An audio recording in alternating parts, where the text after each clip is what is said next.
Welcome to our channel. Today we how to transfer Google Assistant routines to a new Google account, full guide step by step clearly. To transfer Google Assistant routines to a new Google account, start by opening the Google Home app on your device. Make sure you are signed into your old Google account. Navigate to the Routines section in the app. Note down each routine you currently have set up. This includes the triggers, actions, and any customized settings.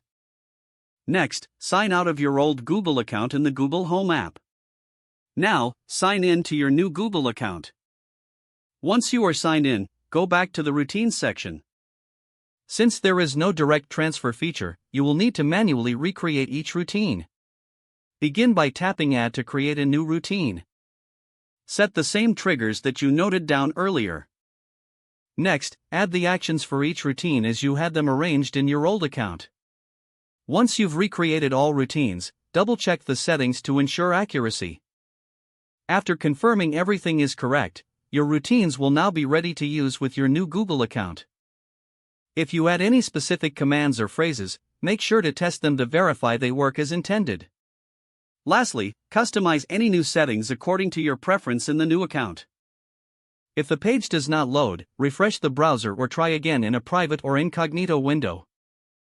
Make sure you are using the correct email address, then retype it carefully to avoid small typos.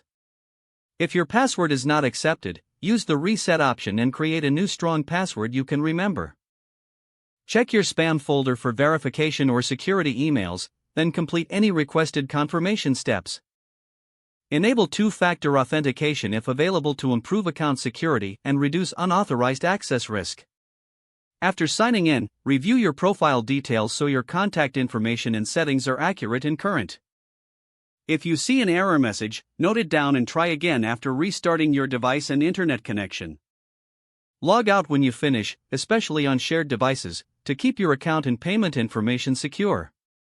If the page does not load, refresh the browser or try again in a private or incognito window. Make sure you are using the correct email address, then retype it carefully to avoid small typos. If your password is not accepted, use the reset option and create a new strong password you can remember. Check your spam folder for verification or security emails, then complete any requested confirmation steps. Don't forget to like this video and subscribe to our channel for more step-by-step tech guides.